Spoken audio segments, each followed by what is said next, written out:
नमस्कार फ्रेंड, मैं हूं मृत्युंजय कुमार। स्वागत करता हूं आपके अपने facial YouTube channel DM Mrityunjay sir में। मैं उपस्थित हूं बायोलॉजी के 5वें सेट के साथ। मैं बायोलॉजी का ऑलरेडी 4 सेट को अपलोड कर चुका हूं। मेरे डिस्क्रिप्शन बॉक्स में लिंक दिया हो, उस पर जाकर आप देख सकते हैं। अगर आप मेरे चैनल पर नए हैं तो मेरे चैनल को सब्सक्राइब कर लें ताकि किसी प्रकार की एजुकेशनल वीडियो को आप तक पहुँच सके। तो चलिए वीडियो को स्टार्ट करते हैं। मेरा पहला क्वेश्चन है, सेल नामक किस जीव वैज्ञानिक ने सर्वप्रथम दिया था? इसका सही जवाब है रॉबर्ट हुक के द्वारा। बात करें इस पर कुछ इंपॉर्टेंट पॉइंट्स का तो 1665 में सर्वप्रथम रॉबर्ट हुक ने कोशिका की खोज किया था। इसके अगले पॉइंट पर बात करें तो जर्मनी के 2 वैज्ञानिक स्वान एवं स्लाइडन ने 1838 से 1839 में कोशिका सिद्धांत प्रतिपादन किया था, जिसके अनुसार सभी जीवों का निर्माण कोशिकाओं से होता है। बढ़ते हैं क्वेश्चन नंबर 2 की ओर। क्वेश्चन नंबर 2 है, कौन सी रचना जंतु कोशिका को वनस्पति कोशिका से विभेदित करती है? इसका सही जवाब है सेंट्रियोल। सेंट्रियोल जो कोशिका डिवीजन में यानी कि सेल डिवीजन में भाग लेने का काम करता है। बढ़ते हैं क्वेश्चन नंबर 3 की ओर। क्वेश्चन नंबर 3 है, कोशिका में राइबोसोम की अनुपस्थिति में निम्न में से कौन सा कार्य संपादित नहीं होगा? इसका सही जवाब है प्रोटीन का संश्लेषण। प्रोटीन का निर्माण करने का काम कौन करता है? राइबोसोम। बात करें कुछ इस पर इंपॉर्टेंट पॉइंट का तो राइबोसोम की खोज 50 ईस्वी में जॉर्ज पैलेड के द्वारा किया गया था। राइबोसोम का नाम 1958 में रिचर्ड वर्ट्स द्वारा किया गया था। बढ़ते हैं क्वेश्चन नंबर 4 की ओर। क्वेश्चन नंबर 4 है, यदि माइटोकॉन्ड्रिया काम करना बंद कर दे तो कोशिका में कौन सा कार्य नहीं होगा? इसका सही जवाब है भोजन का ऑक्सीकरण। भोजन का ऑक्सीकरण मतलब होता है कि भोजन का तोड़ने का काम, एनर्जी रिलीज करने का काम ग्लूकोज से एटीपी एनर्जी के रूप में निकलता है। कहाँ? ये माइटोकॉन्ड्रिया में निकलता है। अगर माइटोकॉन्ड्रिया नहीं हो तो ऐसे एनर्जी नहीं रिलीज होगा। बात करें माइटोकॉन्ड्रिया के बारे में तो यह दोहरी झिल्ली होता है, इसमें डीएनए पाया जाता है। ये बहुत बार पूछा जा चुका है क्वेश्चन। बढ़ते हैं क्वेश्चन नंबर 5 की ओर। क्वेश्चन नंबर 5 है, कोशिका का ऊर्जा गृह किसे कहा जाता है? इसका सही जवाब है माइटोकॉन्ड्रिया। इस पर अभी बात कर चुके हैं। माइटोकॉन्ड्रिया का खोज 1886 ईस्वी में अल्टमैन के द्वारा किया गया था। बढ़ते हैं क्वेश्चन नंबर 6 की ओर। क्वेश्चन नंबर 6 है, निम्न में से कौन सा सबसे बड़ा कोशिकांग है? इसका सही जवाब है प्लास्टिड। कोशिका में सेल ऑर्गेनेल्स के सबसे बड़ा कोशिका में सबसे बड़ा सेल ऑर्गेनेल्स कौन है?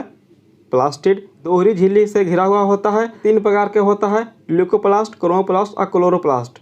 केवल पादप कोशिकाओं में उपस्थित होते हैं। प्लास्टिक शब्द हैकेल द्वारा दिया गया था। सिम्पर ने प्लास्टिड को क्लोरोप्लास्ट नाम दिया था। सबसे छोटा कोशिकांग क्या है? कोशिका में राइबोसोम, जिसका निर्माण केंद्रिका द्वारा होता है। और सबसे बड़ा कोशिकांग होता है क्लोरोप्लास्ट। दूसरा होता है माइटोकॉन्ड्रिया। बढ़ते हैं क्वेश्चन नंबर 7 की ओर। क्वेश्चन नंबर 7 है, कोशिका में प्रोटीन संश्लेषण का कार्य कौन करता है? इसका सही जवाब है राइबोसोम के द्वारा। बात करें कुछ इस पर इंपॉर्टेंट पॉइंट का तो राइबोसोम छोटे छोटे कणों के रूप में बने होते हैं। इंडोप्लाज्मिक रेटिकुलम तथा केंद्रक झिल्ली के ऊपर मिलता है। इसका मेन कार्य है प्रोटीन का संश्लेषण में सहायक करता है। राइबोसोम में आरएनए तथा प्रोटीन होता है। बढ़ते हैं क्वेश्चन नंबर 8 की ओर। क्वेश्चन नंबर 8 है, पादप कोशिकाओं का सबसे बाहरी आवरण क्या कहलाता है?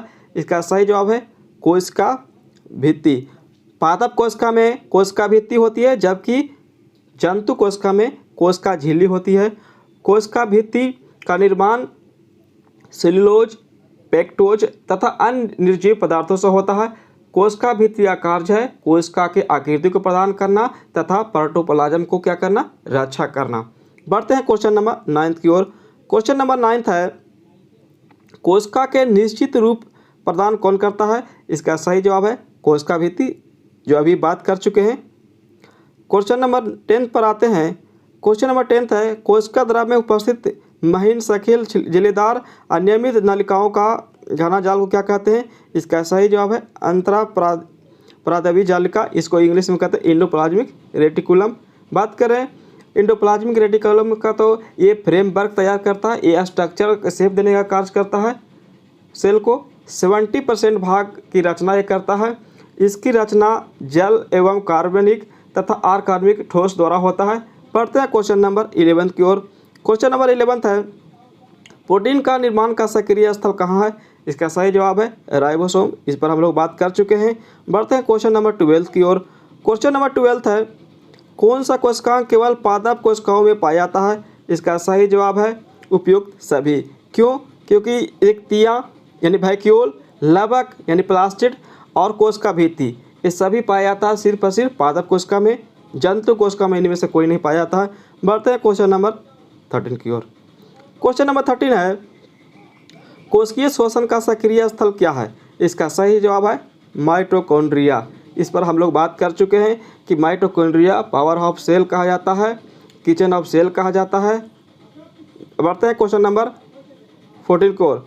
क्वेश्चन नंबर 14 है, ल्यूकोप्लास्ट मुक्तः पाए जाते हैं? इसका सही जवाब है जड़ की कोशिकाओं में, जड़ के कोशिकाओं में पाया जाता है। ल्यूकोप्लास्ट एक क्या है? रंगहीन लवक है जो सूर्य के प्रकाश से दूर पौधों में के अंधेरे के हिस्से में पाए जाते हैं। ल्यूकोप्लास्ट में का काम है सिर्फ क्या है? खाद्य सामग्री को भंडारण करना। ल्यूकोप्लास्ट भी 3 प्रकार के होते हैं। पहला है एमिलियोप्लास्ट, दूसरा है इलियोप्लास्ट और चौथा है एलियोप्लास्ट। बढ़ते हैं क्वेश्चन नंबर 15 की ओर। क्वेश्चन नंबर 15 है, फलों और बीजों को विभिन्न प्रकार के आकर्षण रंग प्रदान करने का काम कौन करता है? इसका सही जवाब है क्रोमोप्लास्ट। अभी हम बात कर चुके हैं कि प्लास्टिक 3 प्रकार के होता है, ल्यूकोप्लास्ट, क्रोमोप्लास्ट और क्लोरोप्लास्ट। ल्यूकोप्लास्ट का ही बात कर चुके, जो वो उसमें कोई रंग नहीं होता है। क्रोमोप्लास्ट जो ही बात कर रहे हैं फूलों और बीजों को रंग प्रदान करने का करता है। और क्लोरोप्लास्ट होता है जो पौधे को पत्तियों को हरे रंग का प्रदान करने का काम करता है। बढ़ते हैं क्वेश्चन नंबर 16 की ओर। क्वेश्चन नंबर 16 है, पत्तियों को हरा रंग प्रदान कौन करता है? बात करते हैं इस पर क्वेश्चन नंबर 16 पर, तो इसका सही जवाब है क्लोरोप्लास्ट। बात करें कुछ इस पर इंपॉर्टेंट पॉइंट का, तो पादप तथा शैवाल कोशिकाओं में पाया जाता है। हरित लवक प्रकाश संश्लेषण द्वारा प्रकाशीय ऊर्जा को रासायनिक ऊर्जा में परिवर्तित करता है। बढ़ते हैं क्वेश्चन नंबर 14 की ओर। क्वेश्चन नंबर 14 है, कोशिका की आत्महत्या की थैली किसे कहा जाता है? इसका सही जवाब है लाइसोसोम। लाइसोसोम को आत्महत्या की थैली कहा जाता है। यह अंतःपाचन को मदद करता है। यह विभिन्न अपशिष्ट वायरस, बैक्टीरिया आदि को अधिकरण कर इसको क्या करता है? समाप्त करने का काम करता है। बढ़ते हैं क्वेश्चन नंबर 18 की ओर। क्वेश्चन नंबर 18 है, लाइसोसोम में पाए जाने वाला वह एंजाइम जिन्हें जीव द्रव को घुला देने का नष्ट करने की देने की क्षमता क्या कहलाता है? इसका सही जवाब है हाइड्रोलाइटिक एंजाइम। हाइड्रोलाइटिक एंजाइम के कारण क्या होता है कि लाइसोसोम अपने अंदर सभी को क्या करता है? पचा लेता है। इसी कारण इसे आत्महत्या के थैली कहा जाता है। बढ़ते हैं क्वेश्चन नंबर 19 की ओर। क्वेश्चन नंबर 19 है, 80% से अधिक सेल कोशिका में पाए जाने वाला पदार्थ क्या है? इसका सही जवाब है जल। शरीर के सबसे छोटी इकाई को कोशिका कहते हैं।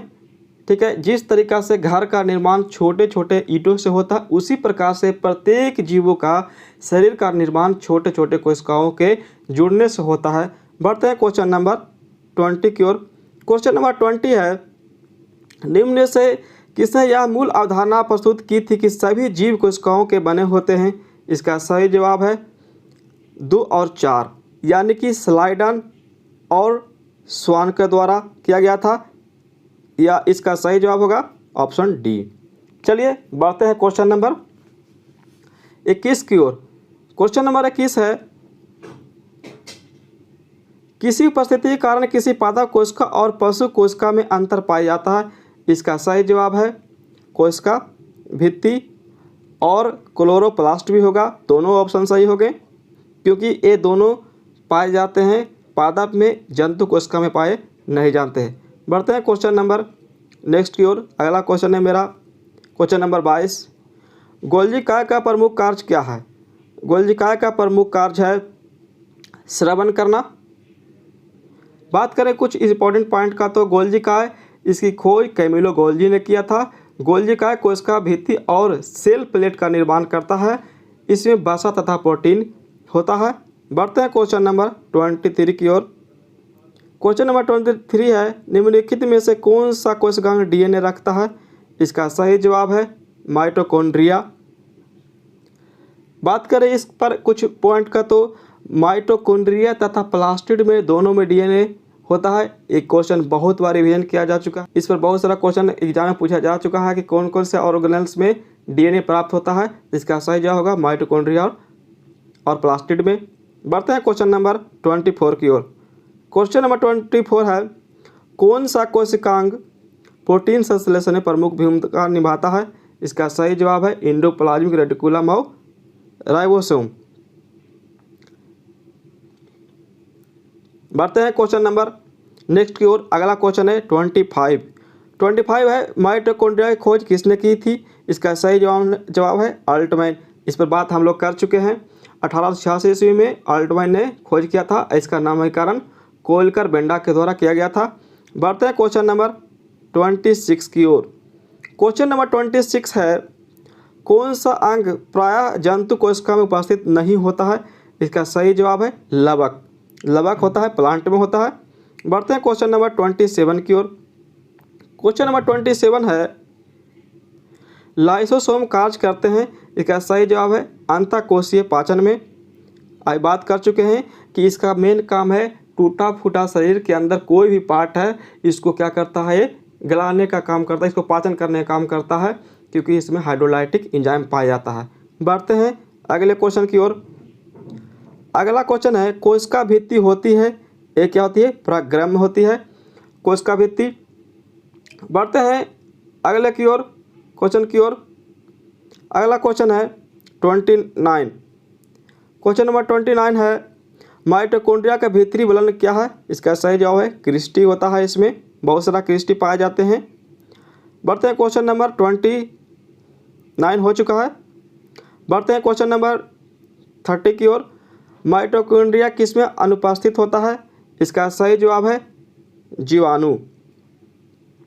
बात करें इस पर इम्पोर्टेंट पॉइंट्स का तो माइटोकॉन्ड्रिया तथा असंधारियों की लाल रुधिर कोशिकाओं यानी कि आरबीसी में ये क्या होता है, अनुपस्थित होता है। क्वेश्चन नंबर 31 की ओर। क्वेश्चन नंबर 31 है, जीव द्रव शब्द का प्रयोग सर्वप्रथम किसने किया था। इसका सही जवाब है पुरकिंजी के द्वारा। बात करें कुछ इस पर पॉइंट्स का तो पुरकिंजी ने 1840 में प्रोटोप्लाज्म शब्द का उत्पादन किया था। ये सभी कोशिकाओं में पाया जाता है। ये रविदार होता है, जालीनुमा होता है, अर्ध तरल होता है, अपारदर्शी एवं चिपचिपा होता है। बात करें अगले क्वेश्चन की ओर। क्वेश्चन नंबर 32 है, भौतिक आधार यह किसका कथन है। इसका सही जवाब है हक्सले के द्वारा। हक्सले ने 1963 ईस्वी में जीव द्रव को जीवन का भौतिक आधार कहा था। बढ़ते हैं क्वेश्चन नंबर 33 की ओर। क्वेश्चन नंबर 33 है, डीएनए के द्विहेलिक्स प्रारूप को पहली बार किसने प्रस्तावित किया था। इसका सही जवाब है वाटसन एवं क्रिक ने किया था। बात करें इस पर पॉइंट का तो सन 1953 में जे वाटसन एवं क्रिक ने डीएनए के द्विहेलिक्स मॉडल को प्रतिपादित किया था, इसलिए उनको 1962 में नोबेल पुरस्कार दिया गया था। बढ़ते हैं क्वेश्चन नंबर 34 की ओर।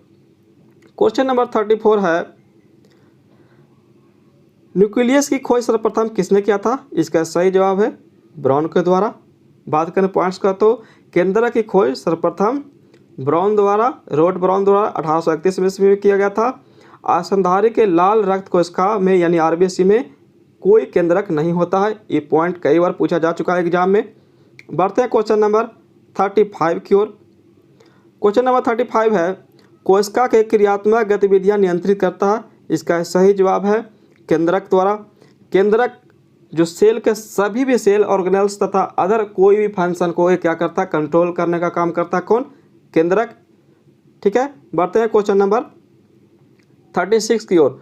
क्वेश्चन नंबर 36 है, कौन सूत्र शब्द प्रदान किया था, ये किसके द्वारा किया गया था। इसका सही जवाब है वाल्डेयर के द्वारा। बात करें कुछ इस पर इंपॉर्टेंट पॉइंट्स का तो क्रोमोसोम शब्द ग्रीक शब्द क्रोमा यानी कलर और सोम यानी कि बॉडी से मिलकर बना है। क्रोमोसोम शब्द जर्मन वैज्ञानिक वाल्डेयर हर्ट्ज द्वारा दिया गया है। बढ़ते क्वेश्चन नंबर 37 के, अंतः द्रव्य जालिका की खोज किसने की थी। इसका सही जवाब है पोर्टर के द्वारा किया गया था। एंडोप्लाज्मिक रेटिकुलम को ही अंतः द्रव्य जालिका कहा जाता है। एंडोप्लाज्मिक रेटिकुलम दो प्रकार के होते हैं, एक होता है रफ एंडोप्लाज्मिक रेटिकुलम, एक होता है स्मूथ एंडोप्लाज्मिक रेटिकुलम। बढ़ते हैं क्वेश्चन नंबर 38 की ओर। क्वेश्चन नंबर 38 है इलेक्ट्रॉन सूक्ष्मदर्श की खोज किसने की थी? इसका सही जवाब है नॉलेमर रस्का द्वारा किया गया था। बात करें इस पर कुछ पॉइंट का तो 1931 में पहला इलेक्ट्रॉन माइक्रोस्कोप भौतिक वैज्ञानिक नॉलेमर रस्का द्वारा बनाया गया था। बढ़ते हैं क्वेश्चन नंबर 39 की ओर। क्वेश्चन नंबर 39 है वास्तविक केंद्रक किसमें अनुपस्थित होता है? इसका सही जवाब है जीवाणु में। बढ़ते हैं क्वेश्चन नंबर 40 की ओर। क्वेश्चन नंबर 40 है सर्वाधिक संख्या गुणसूत्र किसमें पाया जाता है? ओफियोग्लोसम में। बात करें इस पॉइंट पर तो ओफियोग्लोसम एक क्या है? एक फर्न है। इसके गुणसूत्रों की संख्या क्या होता है? 1260 होता है। बढ़ते हैं क्वेश्चन नंबर 41 की ओर। क्वेश्चन नंबर 41 है कोशिका का जीवित अंश जीवद्रव्य कहलाता है। यह किससे बना होता है? इसका सही जवाब है कोशिका द्रव्य, केंद्र के द्रव्य एवं एनी कोशिकांग के द्वारा। ऑप्शन डी होगा सही जवाब। बढ़ते हैं क्वेश्चन नंबर 42 की ओर। क्वेश्चन नंबर 42 है कोशिकीय आणविक जीव विज्ञान केंद्र कहाँ स्थित है? इसका सही जवाब है हैदराबाद में। बात करें कुछ इस पर पॉइंट का तो कोशिकीय एवं आणविक जीव विज्ञान केंद्र 26 नवंबर 1987 में भारत के तत्कालीन प्रधानमंत्री राजीव गांधी के द्वारा दिया गया था, प्रदान किया गया था। बढ़ते हैं क्वेश्चन नंबर 43 की ओर। निम्नलिखित में सबसे छोटी कोशिका कौन है? इसका सही जवाब है माइकोप्लाज्मा। बात करें माइकोप्लाज्मा का तो इसका आकार होता है 10 मिलीमीटर के आसपास होता है। इसमें कोशिका भित्ति नहीं पाई जाती है। बढ़ते हैं क्वेश्चन नंबर 44 की ओर। क्वेश्चन नंबर 44 है कोशिका के बारे में निम्नलिखित में से कौन सा सही नहीं है? इसका सही जवाब है सभी देह ऊतकों में एक ही प्रकार के कोशिकाएं विद्यमान है। इसका सही जवाब होगा डी। बढ़ते हैं क्वेश्चन नंबर अगले यानी कि 45 की ओर। क्वेश्चन नंबर 45 है निम्नलिखित कोशिका अंगों में से कौन सा अर्धपरागग्रम है? इसका सही जवाब क्या होगा? कोशिका झिल्ली, क्योंकि कोशिका झिल्ली होता है अर्धपरागग्रम यानी सेमी परमिएबल होता है। बात करें इसके पॉइंट का तो कोशिका झिल्ली का निर्माण 3 परतों से मिलकर बना होता है। बाहरी परत होता है प्रोटीन से और अंदर का परत भी प्रोटीन से बना होता है, जबकि मध्य का परत होता है बना होता है किससे? लिपिड या वसा के द्वारा। बढ़ते हैं क्वेश्चन नंबर 46 की ओर। क्वेश्चन नंबर 46 है निम्नलिखित पोषकों में कौन सा एक पौधे की कोशिकीय भित्ति का एक सकारात्मक घटक है? इसका सही जवाब है कैल्शियम। बढ़ते हैं क्वेश्चन नंबर 47 की ओर। क्वेश्चन नंबर 47 है न्यूक्लियस के बाहर डीएनए मिलता है। इसका कहाँ कहाँ मिलता है? तो माइटोकॉन्ड्रिया में। अभी इसके पहले चर्चा कर चुके हैं कि डीएनए माइटोकॉन्ड्रिया में होता है और प्लास्टिड में होता है। बढ़ते हैं क्वेश्चन नंबर 48 की ओर। क्वेश्चन नंबर 48 है निम्नलिखित में से किस कोशिकीय अंग से लाइसोसोम बनता है? इसका सही जवाब है गोल्जी काय। गोल्जी काय कई परतदार में होता है। इसके दोनों साइड राइट साइड और लेफ्ट साइड दोनों राउंड शेप में होते हैं जो टूट कर क्या बनाते हैं? लाइसोसोम का निर्माण करते हैं। लाइसोसोम का निर्माण करते हैं। गोल्जी काय में प्रोटीन और वसा होता है। इसका कार्य है कोशिका भित्ति और सेल प्लेट का निर्माण करना। बढ़ते हैं क्वेश्चन नंबर आगे 49 की ओर। क्वेश्चन नंबर 49 है निम्नलिखित में से कौन सा वह कोशिकांग जो प्रोकैरियोटिक कोशिकाओं में नहीं पाया जाता है? इसका सही जवाब है माइटोकॉन्ड्रिया। बात करें प्रोकैरियोटिक कोशिका का तो इसमें किसी प्रकार सेल ऑर्गन्स नहीं पाया जाता है, जैसे केंद्रक, chloroplast, Golgi body, mitochondria, endoplasmic reticulum, ये सभी सेल ऑर्गन्स है प्रोकैरियोटिक में अभाव होते हैं। बढ़ते हैं क्वेश्चन नंबर 50 यानी कि मेरा लास्ट क्वेश्चन होगा। एक इमारत में ईंट जीवों में क्या होते हैं? कोशिकाओं के समान होते हैं। कहने का मतलब है कि जो दीवारें होते हैं वो प्रत्येक छोटे छोटे ईंटों से मिलकर बने होते हैं।